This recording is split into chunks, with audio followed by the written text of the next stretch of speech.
안녕하세요. 저는 30대 후반 여성입니다. 혹시나 제 나이나 이름 같은 게 노출되면 누군지 알아볼 것 같아서 가명으로 말씀드릴 테니 전국에 계신 30대 후반 김미나 씨들이 이 사연으로 오해를 사는 일이 없었으면 좋겠네요.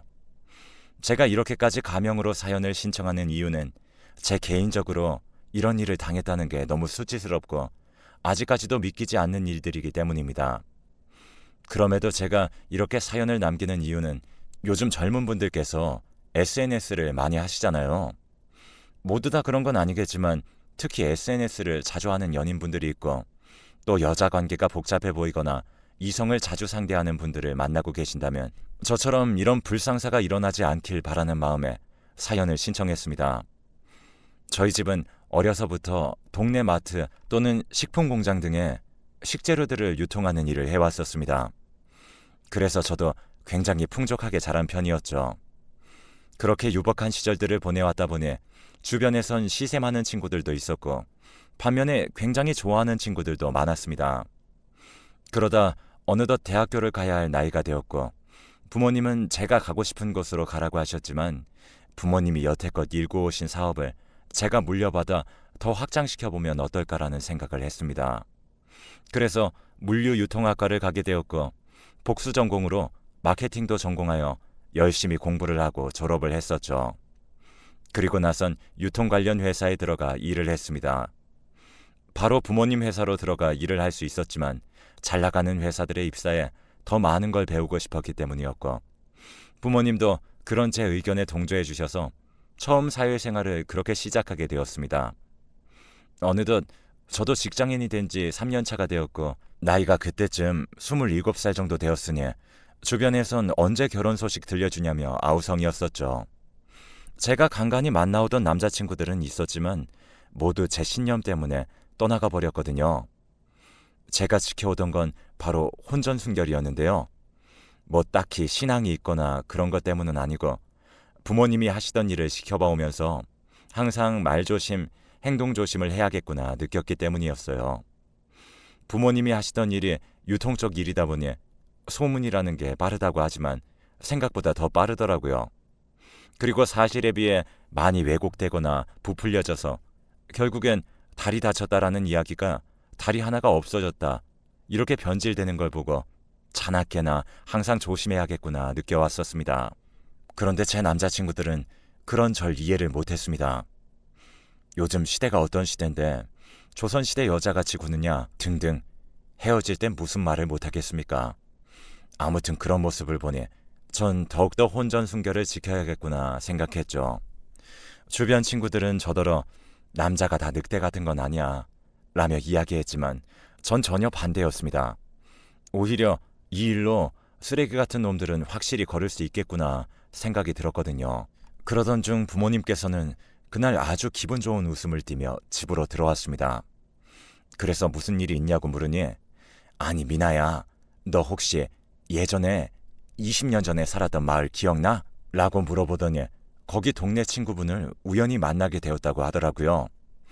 뭐 이야기를 들어보니 동네 친구 2명이 결혼을 했고 부모님 회사를 물려받다가 1년 전에 쫄딱 망해서 지금 식당을 해볼까 고민을 하며 여기저기 돌아다니던 와중에 본인들과 마주쳤다고 하는 게 아니겠어요.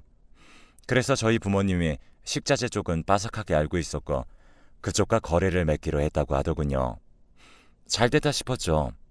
그렇게 몇 개월 정도 친구분들 가게에 식자재들을 납품해 주었고 워낙 질이 좋았던지라 입소문이 나면서 대박 맛집이 되었다고 했습니다. 그래서 그 친구분들께서 맛있는 저녁을 사주겠다며 저도 데리고 나오라고 했죠. 그렇게 저녁 약속 시간에 맞춰 정말 비싼 한식당으로 가게 되었죠. 거길 가보니 아들분도 있었고 그 아들이 제 전남편이 되었네요. 아무튼 알고 보니 양가 어른들끼리 서로 만난 후로부터 장사도 잘 되고 사업도 잘 되니 우리 집안들은 붙어야 되는 집안이라며 저희를 벌써부터 며느리 사위 삼아 버리셨더군요. 그렇게 저녁을 다 먹고서는 커피 마시고 산책도 하고 오라며 양가 어른들은 쏙 빠져버렸고 갑작스런 상황에 당황스러웠지만 그래도 3살 많은 오빠라고 성규 씨가 재밌는 이야기나 실없는 농담을 던지면서 저도 모르게 마음이 풀려 시간 가는 줄 모르고 웃고 떠들었습니다. 그렇게 이야기를 하다 보니 통하는 게 너무 많았어요. 그때 당시만 해도 이제 막 SNS가 나왔었고 빠르게 사용자 수가 증가하던 시기였지만 저희 둘 다 그런 거에 관심도 없었고 게다가 딱 인연이라고 느꼈던 건 성규 오빠도 혼전순결을 지킨다는 거였어요. 오빠는 저한테 아니 얼굴도 예쁘고 똑똑한데 왜 남자친구가 여태 없어요? 라고 물었고 저는 조금 민망해서 머뭇거리다가 사실 제가 혼전순결이거든요. 그것 때문에 오래 못 가더라고요. 라고 했더니 오빠는 와 진짜 미나 씨랑 저랑 너무 똑같네요. 저도 혼전순결인데 라고 말하면서 저를 빤히 바라보았습니다. 딱 그 눈빛이 와 내 이상형을 만났구나 그런 뿅간 눈빛이었어요. 근데 저도 오빠를 그렇게 바라보고 있었죠. 저희는 그렇게 점점 깊어져 가며 1년을 즐겁게 연애를 했습니다. 정말 오빠는 제 털끝 하나 건드리지도 않았어요. 그런 오빠의 모습을 보며 정말 내 사람이구나. 이 사람과 평생 살 수 있겠다라는 생각이 들었죠. 그렇게 저희는 만난 지 1년 정도 됐을 무렵 자연스럽게 결혼 이야기가 오고 갔고 결혼식을 올렸습니다. 신혼 2년이 어떻게 지나가는지 모르게 행복해하며 보냈어요. 그렇게 또 3년이 지나 제가 30대 초반에 접어들었습니다. 그때는 또 다른 SNS들이 대거 등장했었고 정말 이런 열풍이 불 일인가 싶을 정도로 너나 나나 이름도 모르는 SNS들을 하느라 핸드폰만 붙들고 다녔었던 때였죠. 제 남편도 그런 사람 중 한 명이 되었고요. 같이 있어도 핸드폰만 보며 낄낄거리는 시간이 늘었고 남편은 어렸을 적 유학을 갔다 온 적이 있는데 그 경험을 살려 어학당 쪽에서 일을 하고 있었거든요. 그러다 보니 어학당 쪽에 시간을 맞춰야 한다며 조금 같이 있다가 나가버리고 주말에도 거의 집을 들어오지 못할 정도로 바빴었습니다. 여기서도 조금 이상했던 점은 남편의 학벌이었습니다. 저는 그저 그런 대학을 나온 줄 알았더니 S대 경영학과 출신이었더라고요. 그때 당시 시부모님들이 부모님 사업을 물려받아 한창 경영할 때여서 본인도 그 과에 갔다고 하던데 그런 남편이 왜 지방에서 어학당만 하는지 조금 이해가 되지 않았어요. 남편 말로는 그 S대도 부모님이 과에 뺑뺑이를 돌리며 귀에 딱지가 않도록 S대만 들어가면 너 하고 싶은 대로 살게 해주겠다고 약속했던 터라 그래서 들어간 거라고 했습니다. 그렇게 유학도 갔다 오고 졸업을 하자마자 어학당에 들어가게 되었다고 하더군요. 그래서 남편은 자신의 아이한테 자기도 모르게 그럴까봐 무섭다며 아이를 낳지 말자고 했었습니다. 그 후 몇 번이나 졸랐지만 남편의 입장은 강경했고 아무튼 그런 남편의 얘기를 들으니 마음 한켠이 짠했습니다. 그런 부모님의 기대가 이 사람에게 하나의 상처가 되었구나 생각하니 조용한 어학당에서 일을 하고 싶어하는 마음도 아이를 가지고 싶지 않은 마음도 다 이해가 되었습니다. 그런데 또 하나의 문제는 어학당에서 오래 일하지를 못했습니다. 조금 적응될까 싶으면 다른 곳으로 가고 또 적응될 만하면 다른 곳으로 계속 옮기고 남편과 진지하게 이야기를 몇 번 한 적이 있는데 거기 있는 외국인들이 자꾸 찝쩍거려서 귀찮아 옮겼다고 하더라고요. 저도 듣기론 어학당 쪽 여자들이 한국 남자랑 결혼하면 한국에 정착할 수 있으니 그렇게 꼬리를 친다고 듣기는 했지만 그 정도로 심할 줄은 몰랐었죠. 남편이 쏟아내는 이야기에 제 남편의 고충이 이해가 됐습니다. 남편과 제가 워낙 성적으로는 보수적인 편이라 그런 사람들과 계속해서 지내야 하는 게 큰 스트레스일 것 같아 어디로 옮기건 말건 본인이 힘들어서 옮기겠거니 했죠. 그게 추악한 남편의 본 모습을 들추게 되는 계기가 될 줄도 몰랐고요. 아무튼 잘 지내던 저희 부부는 남편의 잦은 야근과 주말에도 일을 나가니 혼자 있어야 하는 외로움과 같이 있어도 SNS만 구경하며 낄낄거리는 남편의 모습으로 저희는 점점 멀어지기 시작했습니다. 그러던 어느 날 남편이 SNS를 보더니 갑자기 정신이 나갔네 이거? 라며 핸드폰을 던지며 욕을 하는 게 아니겠어요. 제 남편이 거의 욕을 안 하는 편이었기에 너무 깜짝 놀랐고 저는 놀란 가슴을 진정시키며 핸드폰을 들었는데 인별그램엔 웬 외국인 여자가 아기를 안고 있는 피드가 보였습니다. 남편은 갑자기 저한테 달려와서는 핸드폰을 낚아채고 왜 남의 핸드폰을 봐? 주웠으면 그냥 갖다 주지. 라며 씩씩거리더라고요. 저는 너무 황당해서 뭐 오빠 숨겨둔 자식이라도 돼? 그리고 우리가 남이야? 좀 볼 수도 있지. 라고 저도 모르게 내뱉었는데 남편이 갑자기 저에게 다가와서는 입 함부로 놀리지 마. 그 말대로 되는 수가 있으니까. 라며 침대방으로 문을 쾅 닫고 들어갔습니다. 순간 저도 머리끝까지 화가 치밀었어요. 아니면 아닌 거지 저렇게 화낼 일인가 라며 짜증나던 순간 친구가 했던 말이 갑자기 떠오르더군요. 며칠 전 만났던 친구 얘기에 의하면 야 미나야, 요즘 애들이 계정을 따로 만들다 보니 상대가 바람펴도 모른대 라는 얘기에 야 어떻게 그게 가능하냐, 계정을 2개나 만들 수 있다고? 했더니 역시 김미나, 조선시대 컨셉 아직도 못 버렸구나. 2개가 뭐야, 여러 개도 만드는데 라며 해줬던 말이 갑자기 생각이 나는 겁니다. 저는 뭔가 남편이 수상하다는 걸 느꼈고 그날 저녁 친구와 만나 남편의 인별그램을 샅샅이 뒤지기 시작했죠. 처음에 친구는 야 너네 남편 깔 게 어딨니? 의심할 걸 의심해라 라며 귀찮듯 뒤질 생각도 안 했었는데 1시간 정도 지났을 무렵 세상에 비밀은 없다고 남편의 추악한 모습과 마주하게 되었죠. 남편의 계정은 7개나 되었습니다. 저에게 보여준 계정은 그 계정 중 하나로 저와의 일상을 올리거나 사랑꾼의 면모를 톡톡히 보여주는 그런 계정이었습니다. 그런데 나머지 계정 6개가 다른 여자를 사랑하는 사랑꾼의 모습을 담은 일상이었습니다. 그런데 남편이 화를 냈던 건 아마 그 여자 중 한 명의 자신의 계정에 아이 사진을 올리며 남편을 언급했기 때문이란 것도 알게 되었죠. 남편의 계정은 모두 그냥 연인 컨셉이었거든요.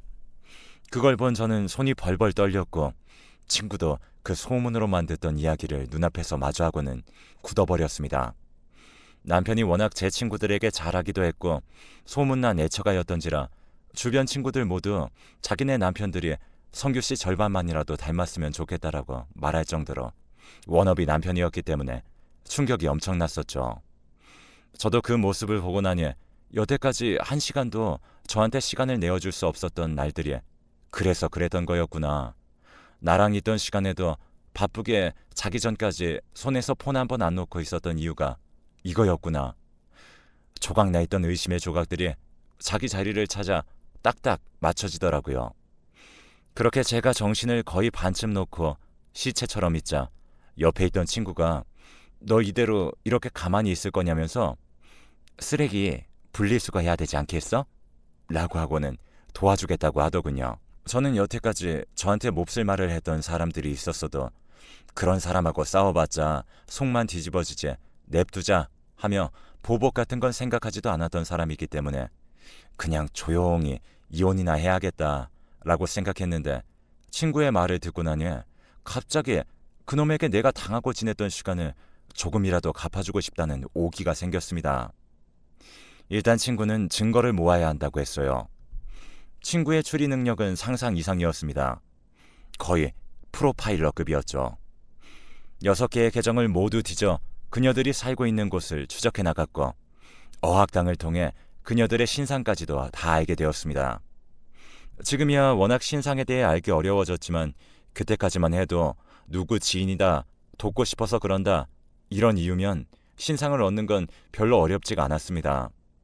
그리고 CCTV 위치까지 다 확인해서 뒤져가지고 남편과 그 여자들이 뽀뽀하며 걸어가는 것, 아이를 업고 가는 모습 등 이건 연인 사이거나 부부 사이라는 확신이 들 만한 증거들을 다 모아두었습니다. 그리고 남편이 여태 일했다던 어학당들을 쫓아가 보니 더욱 경악할 만한 진실이 거기에 있었습니다. 지금까지의 사건은 그냥 세 발의 피였던 거였죠. 아까 말했듯 남편은 어학당을 옮긴 이유가 여자들이 귀찮게 해서라고 했었죠. 아니요. 여자들에게 껄떡댔던 건 남편이었습니다. 그러다 임신이 되었고 지우라며 난리를 치는 통에 어학당이 발칵 뒤집혔고 그때마다 쫓겨나 어쩔 수 없이 다른 데서 일하게 되었다는 것도 알게 되었습니다. 이것도 혹시 모르니 어학당 원장님의 동의를 구해 녹취를 해두었고요. 사실 어학당 입장에서도 이런 사건이 알려지면 좋을 일 없으니 그냥 조용히 퇴사시키는 걸로 마무리 지었던 것입니다. 그렇게 차곡차곡 증거를 모으던 중 저는 또 한 번 충격에 휩싸이게 되었는데, 어느 날 저희 부모님께서 성규 씨에게 주려던 식자재가 누락됐다며 저보고 다녀오라고 했던 날이 있었습니다.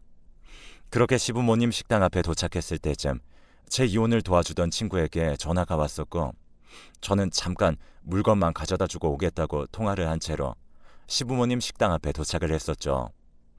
식자재들은 보통 뒷문을 통해 들어가기 때문에 뒷문으로 가고 있었는데 남편의 목소리와 시부모님이 이야기하는 소리가 들리더군요. 무슨 이야기인지 궁금해서 살금살금 다가가 들었는데, 남편의 실체를 알게 된 것보다 시부모님들의 실체를 알게 된 게 20배 정도 더 충격적이었습니다. 이 모든 일들이 벌어지고 있던 건 시부모님들의 계산된 계획이었어요. 우연히 저희 집이 식자재를 하게 되었다는 걸 알게 된 시부모님들은 그걸 이용할 수 있는 장사를 해보자 했던 거였고, 아들과 결혼시키는 데까지 성공을 했었죠. 그런데 알고 봤더니 그 비싸고 질 좋은 식자재들을 사돈이란 이유로 저희 부모님께 돈도 안 주고 있었습니다. 그러면서 뻔뻔하게, 아니, 있는 것들이 더 난리라더니 이번에도 돈을 안 주면 더 이상 납품 안 하겠다고 웃기지도 않는 쇼를 하지 뭐냐? 라며 이야기를 하더라고요. 그러면서 아들한테, 지들이 그럴수록 지 딸내미 속이 썩어 들어갈 텐데 멍청한 것들, 이러는 겁니다. 알고 보니 남편의 바람도 시부모님들의 계획이었습니다. 그렇게 돈 달라고 할 때마다 미나한테 모질게 굴어라, 딴 여자 만나라 하면서 부추겼던 거죠. 저희 부모님께서는 제가 여태 연애란 연애도 제대로 안 해서 애 탔었는데 모처럼 마음에 든다고 만나는 사위다 보니 괜히 저 사람들 눈에 나면 딸 고생시킬까봐 그 몇 푼 안 받으면 어떠냐 해서 참고 참았던 것 같고요.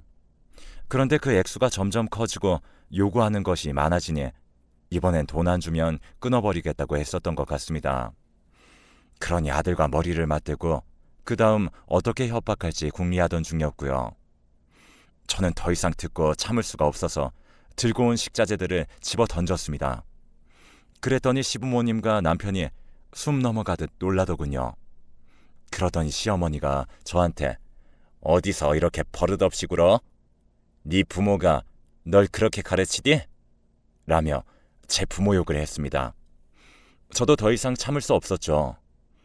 어머니, 저 다 들었어요. 저 가지고 협박해서 부모님께 식자재를 뜯어내요? 라고 말했더니 어머니는 절 보며, 어머, 얘 말하는 것 봐라. 뜯어내?